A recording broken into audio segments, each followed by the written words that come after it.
Hello friends, welcome to all on Adugo Gravity study channel. I hope you all doing well and your studies are also going well. So friend, इस video में हम जानेंगे जिलाड wild life sanctuary news में क्यों है। यहाँ पे ये जो मणिपुर में आता है तामेंगलोंग डिस्ट्रिक्ट में, ये आपका वाइल्ड लाइफ सेंचुरी है जिसे जिलाड वाइल्ड लाइफ सेंचुरी के नाम से जानते हैं। ये मणिपुर के एरिया में आता है और यहाँ पे जो नागा काउंसिल है उन्होंने अपोज किया है क्योंकि यहाँ पे ऑयल एक्सप्लोरेशन हो रहा है, जिसकी वजह से यहाँ पे जो फ्लोरा और फौना है उसको तो नुकसान होगा ही, साथ ही साथ जो यहाँ के आसपास के जो लोग हैं जिनका घर है यहाँ पे वो डिस्प्लेस होंगे। और ये जो ऑयल एक्सप्लोरेशन हो रहा है ये विदाउट नोटिफिकेशन हो रहा है, यानी कि इसमें जो जनता है उनको कोई नोटिफाई नहीं किया गया था by the government of state के द्वारा। जिसके गुस्से में ये आपको कह सकते हैं कि अपोज किया जा रहा है और रैली निकाली जा रही है। ऑब्वियसली ऑयल एक्सप्लोरेशन अगर ये एक सेंसिटिव एरिया है, Zeilad wild life sanctuary so sensitive area है, सो ऑब्वियसली यहाँ पे जो एनिमल्स हैं, बर्ड्स हैं और ये जो इन्वायरमेंट है इसको ये डायरेक्टली नेगेटिव इम्पैक्ट देने वाला है और जिसकी वजह से यहाँ के जो सिटीजन्स हैं उनको भी नेगेटिव इम्पैक्ट देखने को मिल सकता है। तो इसी को हम जानेंगे, oil exploration as well as जानेंगे कि वाइल्ड लाइफ सेंचुरी किसे कहते हैं और कुछ important points Zeilad wild life sanctuary के बारे में।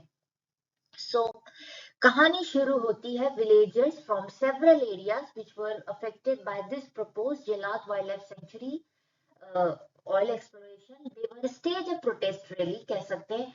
मकुआई विलेज है, हाँ, तामलांग जो आपका डिस्ट्रिक्ट है वहां पे ये मकुआई विलेज है, वहां पे हो रहा है, which in which they were expressing their opposition to the sanctuary declaration। अब ये जो प्रोटेस्ट है ऑर्गेनाइज किया गया है by Zeilad wild life sanctuary affected villages with, और भी जो आपके पार्टिसिपेंट्स हैं जो आते हैं, मकुआई, अटेंगाबा, चरिंगापांग और इम्पानागांग, इम्पानिंगड़ी और चिंकाओ। ये सब कुछ एरियाज हैं आपके नेबर विलेज, क्योंकि इससे ऑब्वियसली वहां के जो लोग हैं इम्पैक्ट तो देखने को मिलेगा, वो डिस्प्लेस हो जाएंगे। हाँ, तो अब क्या कह सकते हैं, ये जो अपोज हो रहा है तो उन्होंने इसका रीजन भी बताया है कि उन्होंने हाईलाइट किए हैं ये डिक्लेरेशन जो है वायलेटेड है provision of the wild life protection act 1972 में। इसमें कहा गया है विच मैंडेट्स की प्रॉपर कंसल्टेशन और नोटिफिकेशन प्रोसीजर होना चाहिए अगर किसी एरिया में ऐसी कोई चीज हो रही है तो। इसी को हम यहाँ पे कुछ डिटेल में पॉइंट जानने वाले हैं। यहाँ के जो रोंगमाई नागा काउंसिल मणिपुर है, जो कि एक स्ट्रॉन्गेस्ट सिटीजन ग्रुप है यहाँ का, उन्होंने ये कह सकते हैं कि ये प्रोटेस्ट स्टार्ट किया है। फिर उसके साथ जो आसपास के नेबर्स के लोग हैं वो भी इस प्रोटेस्ट को ज्वाइन करते हैं। So they have strongly opposed this proposed oil exploration at Jalad Wildlife Sanctuary, जो कि मणिपुर तामेंगलोंग डिस्ट्रिक्ट में है। अब वाइल्ड लाइफ सेंचुरी क्या होते हैं, देखिए जो सेंचुरीज होते हैं they are the areas where birds, जो हमारे पशु पक्षी हैं और एनिमल जानवर हैं, सेफली आपको प्रिजर्व किए जाते हैं इन देयर नेटिव हैबिट्स। क्योंकि इंडस्ट्रियलाइजेशन के आने के बाद हमारे देश में ऑब्वियसली हम पूरे वर्ल्ड का 2 पॉइंट कुछ ही एरिया हमारे भारत कॉन्स्टिट्यूट करता है, जिसमें से ये मैंडेटरी है कि 33% कम से कम हमारा जंगल एरिया होना चाहिए। लेकिन इतनी पॉपुलेशन बढ़ गई है, पूरे वर्ल्ड का 16% पॉपुलेशन इंडिया बेयर करता है। इंडस्ट्रियलाइजेशन और ह्यूमन कॉलोनी को बनाते वक्त ये जो हमने जंगल है इसकी इतनी कटाई कर दी गई है कि जो हमारा इन्वायरमेंट है वो बहुत नेगेटिव ग्राफ में चला गया है। और जब जंगल कटेंगे तो ऑब्वियसली जानवर भी मर जाएंगे, जो पशु पक्षी हैं वो भी कम होंगे, कुछ तो एंडेंजर हो गए हैं, कुछ एक्सटिंक्ट हो चुके हैं। इनको गवर्नमेंट प्रिजर्व कर रही है, सुरक्षित कर रही है कि इन फ्यूचर जो इनका पॉपुलेशन है बना रहे, कि जिससे इन्वायरमेंट में जो इम्बैलेंस है वो ना हो। वाइल्ड लाइफ सेंचुरी एक ऐसा एरिया होता है जिसको गवर्नमेंट और चैरिटेबल इंस्टीट्यूट्स होते हैं और जो रिसर्च इंस्टीट्यूट होते हैं वो रेगुलेट करते हैं। यहाँ कोई ह्यूमन एक्टिविटी नहीं की जाती और यहाँ पे जो शिकार होता है उसको पूरी तरह से बैन किया जाता है। इसका एक प्रॉपर डेफिनेशन है which is given by government के द्वारा दिया गया है। A wild life sanctuary area है where birds and animals are safeguarded and preserved safely in their native habitat, away from illicit activities जैसे कि पोचिंग एंड ट्रैफिकिंग ना हो, इनका शिकार ना हो और स्मगलिंग ना हो। दूसरा पॉइंट है, these are mostly establish for the preservation obviously of danger species, जो है एनिमल्स हैं जो खतरे में आ चुके हैं, जिनकी पॉपुलेशन खत्म होने के कगार पे है, उनको यहाँ पे ज्यादा इनकी पॉपुलेशन बढ़ाने पे ध्यान दिया जाता है। And further more no human activities is permitted here, obviously कोई ह्यूमन एक्टिविटी मतलब इस इंसान का जाना यहाँ पे कह सकते हैं कि प्रोहिबिटेड होता है, वो कोई वहां पे कॉलोनी बना के रह नहीं सकते। No human activity is permitted here and no disturbance are permitted, and these are owned by charities, research institute own करते हैं और रेगुलेट किया जाता है स्टेट गवर्नमेंट और सेंट्रल गवर्नमेंट के द्वारा। अब जेलाद वाइल्ड लाइफ सेंचुरी की बात कर लेते हैं। तो ये मणिपुर के आपके तामेंगलोंग डिस्ट्रिक्ट में है और स्टैब्लिश हुआ था 1982 में, एंड जो कि लोकेटेड है इंडो म्यांमार बॉर्डर पे। मणिपुर जो है हमारा राज्य नॉर्थ ईस्टर्न स्टेट है। अभी रिसेंटली 1-2 साल से यहाँ पे जो सिचुएशन है पॉलिटिकल लेवल पे वो बहुत इनस्टेबल है, क्योंकि यहाँ पे जो दो आपके ट्राइबल ग्रुप है उनके बीच बहुत देखा जा सकता है कि रॉयट्स हो रहा है, तो जिसकी वजह से यहाँ पे जो पॉलिटिकल आपका स्टेबिलिटी है वो कहीं ना कहीं इनस्टेबल होते हुए देखा गया है, एज वेल एज जो यहाँ पे रेगुलर इकोनॉमिक कह सकते हैं एक्टिविटीज है वो भी इम्पैक्ट हुई है।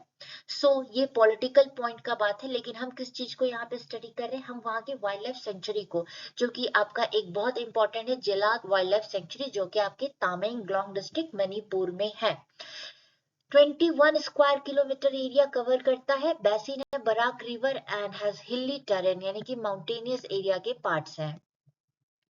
इसमें आपके 7 लेक्स हैं, झील है इसमें। पहला है जिलात, फिर दूसरा है गुइफो जाई, रोजाई और तुआंग पुजाई और गोलोंग जई एंड नापसेम जाई। सॉरी फॉर प्रोनाउंसिएशन अगर मिस प्रोनाउंसिएशन हो गया हो तो। एंड ये जो है आपके 7 लेक्स हैं जो कि पार्ट है इस सेंचुरी का, और जो जिलाद लेक है which is the biggest and most famous है, और ये टूरिज्म अट्रैक्शन भी है। सिर्फ भारत से ही नहीं, इसको ग्लोबली भी लोग यहाँ पे देखने आते हैं। माइग्रेटरी बर्ड्स का एक सेंटर है। हाँ, रशिया आपके सेंट्रल एशिया में जब ठंड पड़ती है जनवरी फरवरी दिसंबर, तो वहां से आपके बर्ड्स यहाँ पे आके रहते हैं। सो फॉरेस्ट टाइप क्या है, सेमी एवरग्रीन है एंड वेट हिल फॉरेस्ट है।